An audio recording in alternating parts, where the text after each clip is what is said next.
अब हम लोग न्यूक्लिक एसिड के बारे में पढ़ने वाले हैं और ये जो न्यूक्लिक एसिड होते हैं बहुत ही इम्पोर्टेंट होते हैं। और ये न्यूक्लिक एसिड सबसे पहले मैं ये बताने चाहती हूँ कि जो भी पेरेंट्स से कैरेक्टरिस्टिक जो हमें मिले हैं, और ये कैरेक्टरिस्टिक क्या होते हैं, हेरिडिटी होते हैं। जो जैसे आपका कोई भी कैरेक्टरिस्टिक कुछ कैरेक्टरिस्टिक ग्रैंड पेरेंट की तरह मिलता होगा, कुछ अपने पेरेंट्स से मिलता होगा। बहुत लोगों का कर्ली हेयर होता है जो कि अपने पेरेंट्स से आता है, किसी का हाइट।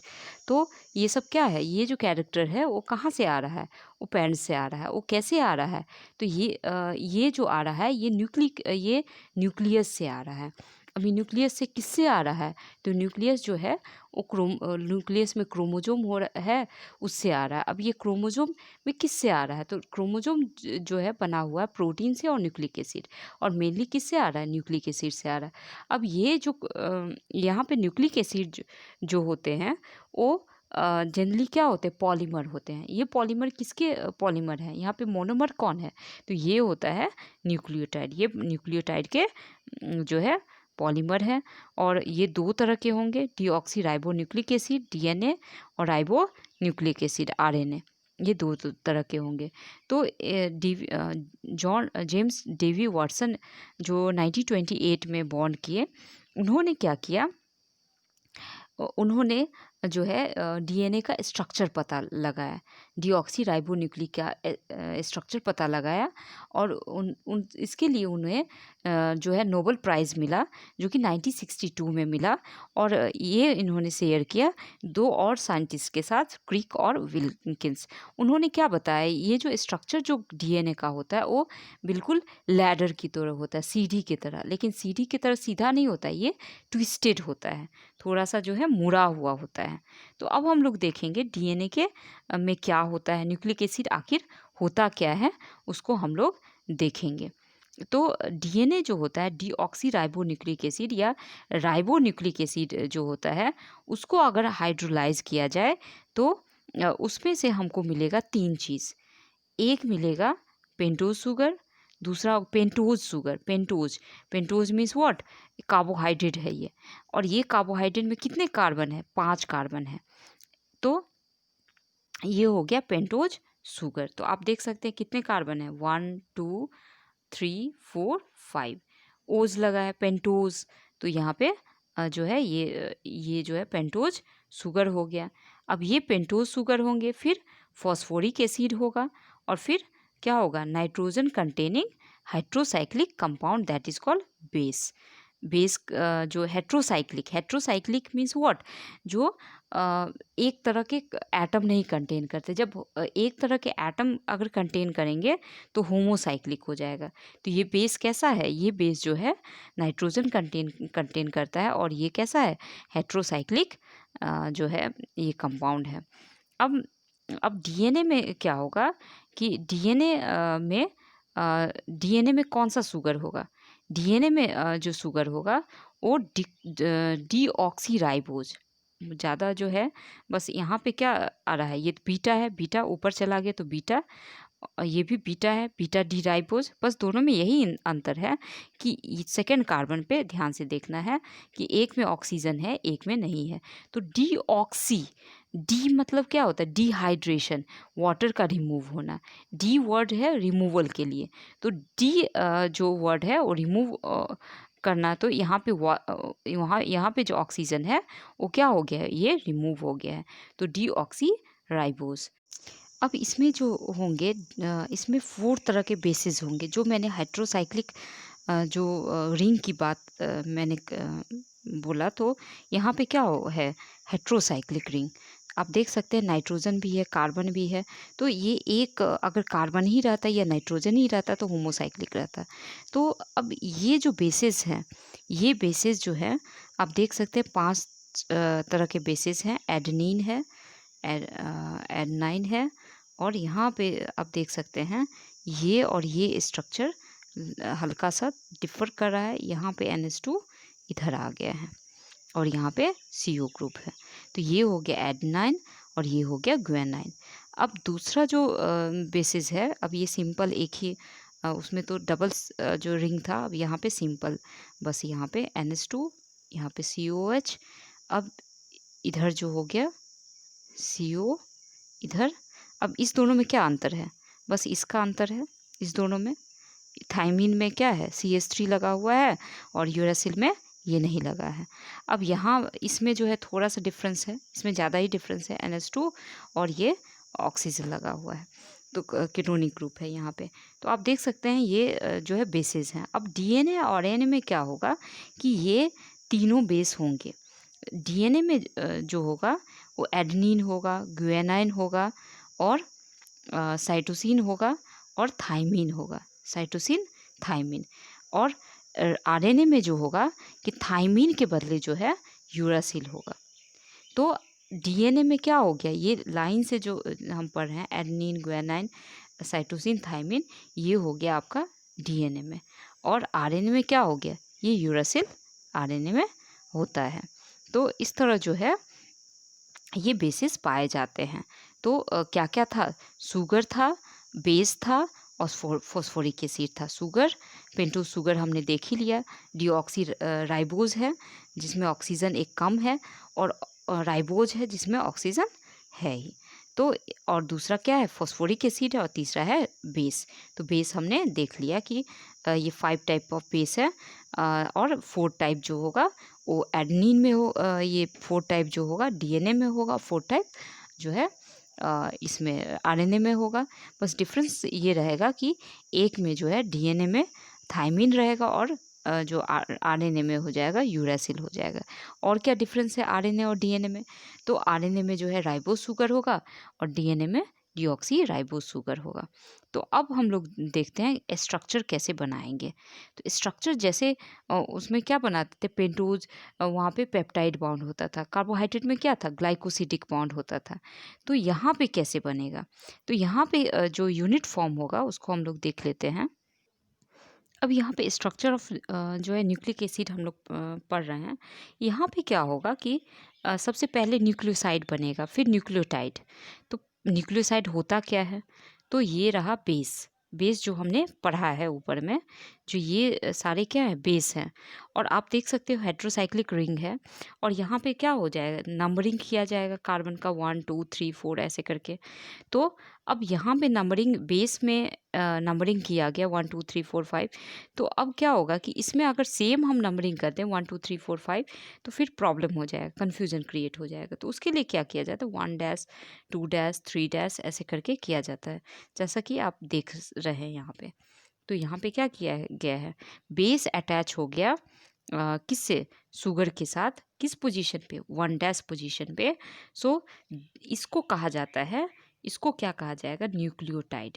बेस का अटैचमेंट शुगर के साथ, बेस का attachment base plus sugar is equal to nucleotide. Okay. और जब बेस का जब ये जो होगा जब 5th पोजीशन पे, यहाँ बेस किस पे अटैच हो गया, 1 पोजीशन पे। अब जो न्यूक्लियोसाइड जो रहेगा तो उसमें जब फॉस्फोरिक एसिड अटैच करेगा 5th पोजीशन पे, then it is called nucleotide. और किससे अटैच करेगा, शुगर जो पोर्शन है उससे अटैच करेगा, ये बेस से नहीं अटैच करेगा। शुगर से बेस भी शुगर से अटैच करेगा और फॉस्फोरिक एसिड भी शुगर से अटैच करेगा। बेस 1 पोजीशन पे अटैच करेगा और फॉस्फोरिक एसिड 5th पोजीशन पे अटैच करेगा। तो इस तरह जो है न्यूक्लियोटाइड बन जाएगा। अब आगे हम लोग देखते हैं न्यूक्लियोटाइड जो कैसे ज्वाइन करते हैं। तो न्यूक्लियोटाइड ज्वाइन करते हैं फॉस्फोडाइस्टर लिंकेज के थ्रू। और वो किसके बीच में होता है, वो जो है 5 डैश और 3 dash carbon atom of pentose sugar. अब ये कैसे होता है, चलिए हम लोग देख लेते हैं। और डाई न्यूक्लियोटाइड बनता था, उसमें क्या था, जो उसमें जो लिंकेज था, जो प्रोटीन के केस में लिंकेज था वो था प्रोटीन के केस में पेप्टाइड लिंकेज। उसके बाद कार्बोहाइड्रेट के केस में कौन सा लिंकेज था, कार्बोहाइड्रेट के केस में लिंकेज था ग्लाइकोसिडिक लिंकेज। अब यहाँ पे जो लिंकेज हो गया वो फॉस्फोडाइस्टर लिंकेज हो गया। अब ये हम लोग देखते हैं। अब यहाँ जो लिंकेज बनता है फॉस्फोरिक एसिड और इसके बीच में, तो ये 5th कार्बन और ये कितना कार्बन हो गया, ये थर्ड कार्बन डैश डैश।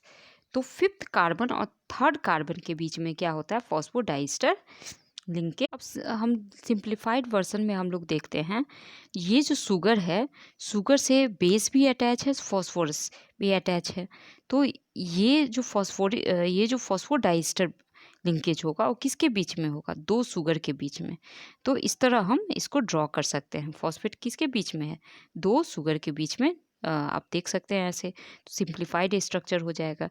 तो जिस तरह प्रोटीन का स्ट्रक्चर होता था प्राइमरी देन सेकेंडरी होता था, उसी तरह इसका भी प्राइमरी स्ट्रक्चर होगा। प्राइमरी स्ट्रक्चर में, जैसे प्राइमरी स्ट्रक्चर में वहाँ पे क्या होता था, एमिनो एसिड का कैसा सीक्वेंस है, कौन कौन एमिनो एसिड जो है, एक एमिनो एसिड मान लो कि 1 है, वो एमिनो एसिड 2 से कंबाइन किया है, फिर 2 3 से कंबाइन किया है, तो एक तरह का सीक्वेंस बन गया है। तो ये जो सीक्वेंस जो डिटरमाइन करता था, that was primary structure in protein.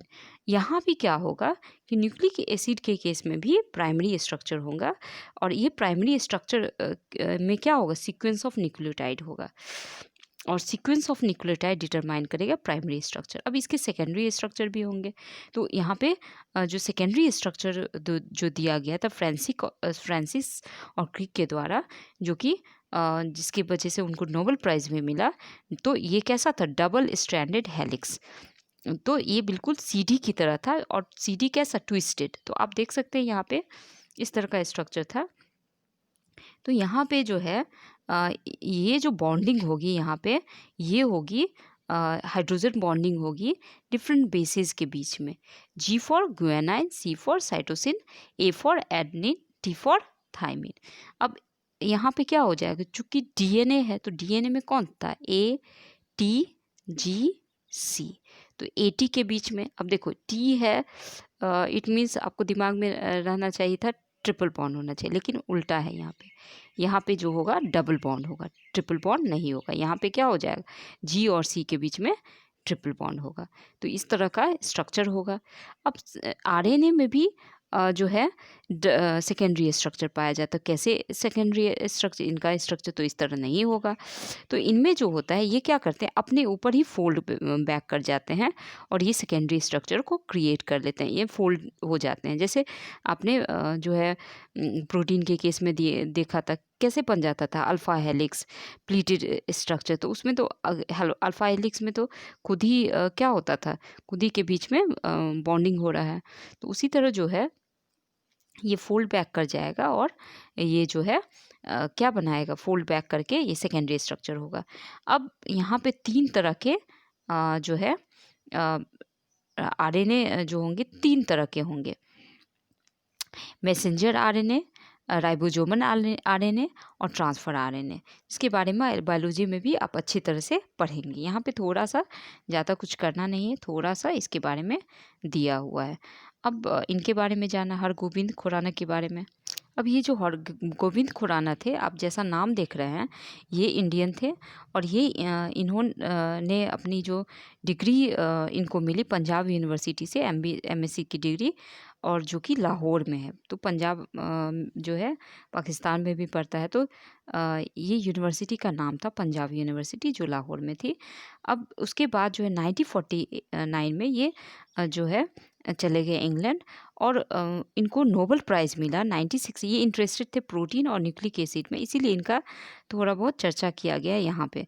तो 1968 में इनको नोबेल प्राइज़ मिला मेडिसिन और फिजियोलॉजी के लिए, जो इन्होंने शेयर किया मार्शल निरनबर्ग एंड रॉबर्ट हेली के साथ। और इन्होंने क्या किया, जेनेटिक कोड को क्रैक किया, जेनेटिक कोड को जो है क्रैकिंग के लिए इनको नोबेल प्राइज़ दिया गया। अब आए DNA फिंगरप्रिंटिंग। अब ये DNA फिंगरप्रिंटिंग जो होता है, वो सबसे पहले फिंगरप्रिंट्स के बारे में मैं बताना चाहूँगी। तो पहले क्या होता था, फिंगरप्रिंट्स लिए जाते थे। कोई भी आपने सीरियल देखा होगा, जो भी जैसे सीआईडी, बहुत सारे सीरियल्स पहले तो, और जो भी सीरियल्स हैं तो उसमें आपने देखा हो क्रिमिनल्स का क्या लिया जाता है, ये लिया जाता है फिंगरप्रिंट्स। क्योंकि ये माना जाता था कि हर एक इंडिविजुअल का अलग फिंगरप्रिंट्स होता है। लेकिन क्या हुआ कि आजकल इतना एडवांस टेक्नोलॉजी आ गया कि फिंगरप्रिंट को भी चेंज किया जा सकता है। तब आई बात डीएनए फिंगरप्रिंटिंग की। इसके क्या फ़ायदे हैं कि डीएनए जो होता है वो सभी सेल में होगा। जो पर्सन का जितना भी सेल होगा, हेयर, नेल, जो भी बॉडी पार्ट होगा, सब में होगा। अब ये डीएनए जो होगा, अब एक एक डीएनए चेंज कर सकता है, पूरे बॉडी का डीएनए तो नहीं चेंज कर सकता, बहुत सारे सेल से बना हुआ हमारा बॉडी। तो ये थोड़ा रियलेबल जो है सोर्स माना जाने लगा, और इसको कहा गया डीएनए फिंगरप्रिंटिंग। और ये डीएनए फिंगरप्रिंटिंग का बहुत चीज़ में यूज़ किया जाता है, जैसे क्रिमिनल को पहचानने के लिए, फिर अगर इंडिविजुअल का पैटर्निटी के लिए। तो अगर प्रूफ करना रहता है कि ये जो है डॉटर या सन है कि नहीं, तो उसका जो डीएनए जो होगा, उसके जो भी सन और डॉटर से किसी भी इंडिविजुअल का डीएनए जो होगा वो उसके सन और डॉटर से मैच करेगा। तो ये होगा। उसके बाद जो है डेड बॉडीज़, जो एक्सीडेंट में मारा गया, जैसे अर्थक्वेक में मारा जाता है, तो उसके डीएनए को मैच किया जाता है उसके चिल्ड्रन के साथ, और जिससे पता लगाया जाता है कि उसकी ही डेड बॉडी है कि नहीं। या कोई रेशियल ग्रुप, जो भी जिसके बारे में जानना हो, तो उसमें भी ये डीएनए फिंगरप्रिंटिंग काम करता है। तो ये सारे थे डीएनए फिंगरप्रिंटिंग के यूजेस। नाउ अब एक चीज़ मैं बताना भूल गई थी। यहाँ जो सेकेंडरी स्ट्रक्चर होगा, तो ए जो होगा डीएनए के केस में, ए जो है टी के साथ बॉन्ड बनाएगा, केवल टी ही के साथ बनाएगा। जी जो है सी के साथ बॉन्ड बनाएगा। और उसी तरह आरएनए में क्या होगा कि यहाँ पे क्या था, टी यहाँ पे डीएनए में, लेकिन आरएनए में तो टी नहीं है, आरएनए में क्या है, यू है। तो यू से ये बॉन्डिंग बनाएगा। यहाँ वहाँ पे क्या हो जाएगा, आरएनए के केस में टी की जगह यू हो जाएगा। तो इस तरह जो है ये बॉन्डिंग बनाएगा। तो इसका सीक्वेंस एकदम फिक्स है, ए टी के साथ बनाएगा, टी ए के साथ बनाएगा। तो इस तरह का बॉन्डिंग होगा। और एक जो चेन होगा वो कम्प्लीमेंट्री होगा दूसरे का। आप देख सकते हैं कि अगर उसके पास सी है, बेस है, तो वो जी ही के साथ बना सकता है।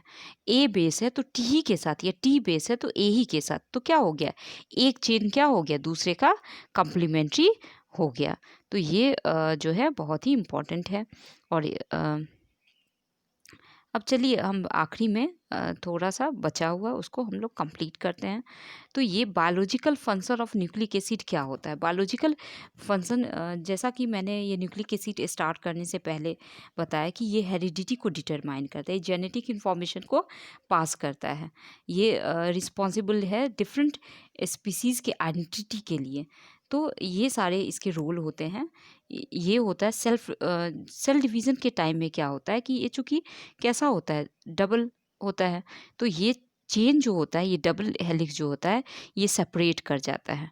ये डबल हेलिक्स क्या हो जाएगा, ये जो हो जाएगा सेपरेट हो जाएगा, और ये सेल्फ डुप्लीकेट, ये जो होगा हल्का हल्का सेपरेट होता जाएगा और सेल्फ डुप्लीकेट कर जाएगा, अपना चेन खुद क्रिएट करता जाएगा, सेल्फ डुप्लीकेशन और सेल डिवीज़न के टाइम में।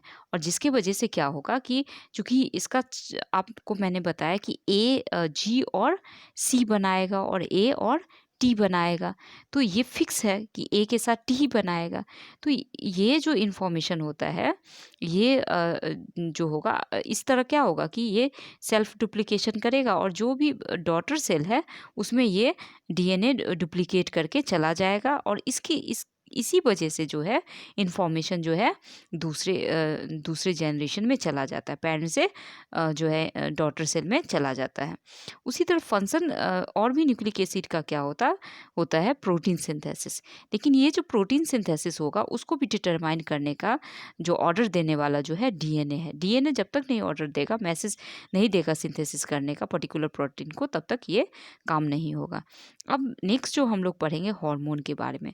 तो हार्मोन जो होते हैं मैसेंजर का काम करते हैं। ये किससे निकलते हैं? एंडोक्राइन ग्लैंड से। तो दो तरह के ग्लैंड हमारे बॉडी में होते हैं, एक्सोक्राइन ग्लैंड और एंडोक्राइन ग्लैंड। एक्सोक्राइन ग्लैंड में जो होता है डक्ट होता है, पाइप होता है। जैसे स्लेब उसके जो जो भी सिक्रीशन होंगे उनको कहेंगे इंजाइम। जैसे स्लाइबा हो गया, पेप्सिन हो गया, ये सब क्या हो गया? इंजाइम हो गया। ये कहाँ से निकलेंगे? ये निकलेंगे आपके, ये जो है डक्ट के थ्रू जो है वो जाएंगे, एक पाइप के थ्रू जाएंगे। लेकिन हार्मोन क्या होता है? एंडोक्राइन ग्लैंड से प्रोड्यूस होता है। ये डायरेक्ट ब्लड में चला जाता है, तो और तुरंत जो है एक्शन में आ जाता है। तो ये एग्जाम्पल जैसे हैं केमिकल नेचर में, ये कैसे होंगे? केमिकली ये क्या होंगे? जैसे हो गया एस्ट्रॉइड नेचर में होंगे, जैसे ये हार्मोन एस्ट्रोजन, देन एंड्रोजन, ये सब जो होंगे वो एस्ट्रॉइड नेचर के होंगे। और कुछ पॉलीपेप्टाइड होंगे, जैसे इंसुलिन। इंसुलिन क्या है? हार्मोन है। तो ये क्या हो जाएंगे? एंडोर्फिन्स। उसके बाद कुछ एमिनो एसिड नेचर के होंगे, तो ये एपिनेफ्रिन और नॉर एपिनेफ्रिन, ये सब सारे जो है इनके केमिकल नेचर होंगे। कुछ एमिनो एसिड नेचर के, कुछ पॉलीपेप्टाइड नेचर के, कुछ जो है एस्ट्रॉइड नेचर के। तो ये आप देख सकते हैं, एस्ट्रोजन है, एंड्रोजन है, ये सब डिफरेंट नेचर होगा, डिफरेंट केमिकल्स के हो सकते हैं। इनका नेचर केमिकली जो है डिफरेंट होता है। अब आपको पता होगा, इंसुलिन का पता ही होगा कि इंसुलिन क्या करता है? ग्लूकोज लेवल को जो है मेंटेन करता है, ब्लड ग्लूकोज लेवल को जो है नॉर्मल रखता है, ज़्यादा बढ़ने नहीं देता है। तो ज़्यादा अगर बढ़ जाता है बॉडी में ग्लूकोज, तो इंसुलिन रिलीज होता है उसको चेंज करने के लिए। फिर जो हार्मोन जो ग्लूकाजोन जो है वो क्या करता है? इंक्रीज़ करता है ग्लूकोज। अगर ग्लूकोज का कमी हो गया तो ग्लूकाजोन काम करेगा हार्मोन। और अगर ग्लूकोज बढ़ गया बॉडी में तो इंसुलिन आके उसको रोकेगा। तो एक तरह का पुलिसमैन का काम करता है। बढ़ गया अपराध तो क्या हो गया? ये इंसुलिन आया पुलिस, और फिर ग्लूकोज को लेवल को कम किया। और जब कम हो जाता है तो ये ग्लूकाजोन आएगा जो कि बॉडी में जो है बढ़ा देगा, और इस तरह जो है बॉडी में मेंटेन रहेगा ब्लड का शुगर लेवल। तो बहुत सारे डिजीजेस भी होते हैं जो 8 क्लास में या और भी पढ़ेंगे आप बायोलॉजी में। तो अब दूसरे जो हैं वो होते हैं एफिनेफ्रिन और नॉर एपिनेफ्रिन। ये जो होते हैं एक्सटर्नल स्टिमुली के अगेंस्ट काम करते हैं। फिर कुछ ग्रोथ हार्मोन होते हैं, सेक्स हार्मोन होते हैं, तो टेस्टोस्टेरोन, ये सब एस्ट्रोजन जो कैरेक्टरिस्टिक देते हैं। फिर थायरोक्सिन, जो थायरोक्सिन जिसके वजह से क्या हो जाता है, जो रिलीज होता है थायराइड ग्लैंड से, और जो कि नॉर्मल मेटाबॉलिज्म के लिए, जो भी कैटाबॉलिज्म एनाबॉलिज्म जो भी बॉडी में होंगे उसको ये जो प्रॉपरली जो है मेंटेन करता है, प्रॉपरली जो है कोऑर्डिनेट करता है। तो ये सारे काम थे हार्मोन के। और कभी कभी क्या होता है कि जब हम जो मूवी देखते हैं, बहुत डरावना मूवी होता है, तो उससे हमें डर लगता है, तो ये सब भी काम क्या होता है? हार्मोन का काम होता है। हार्मोन तुरंत जो है एक्शन में तुरंत इफेक्ट पड़ता है। जैसे कुत्ता कोई पीछे पड़ गया तो क्या होगा कि कुत्ता पीछे पड़ गया तो हम भागने की कोशिश करेंगे, तो इसमें भी क्या होगा कि इसमें भी हार्मोन रिलीज होता है। तो डर, जो फियर होगा, जो डिप्रेशन भी कभी कभी हार्मोन की कमी से आ जाता है। तो ये सब हार्मोन जो है ये हमारे बॉडी के फंक्शन को क्या करता है? कोऑर्डिनेट करता है और अच्छे से बैलेंस करके रखता है। और फंक्शन को भी, बहुत सारे फंक्शन को जो है अच्छे से करने में मदद करता है। जैसे आपने देखा, ग्लूकोज लेवल को बढ़ने नहीं दिया, बढ़ गया तो उसको घटाया, तो इस तरह का काम करता है। तो आई होप ये चैप्टर पूरी अच्छे से समझ में आप लोगों को आ गया होगा।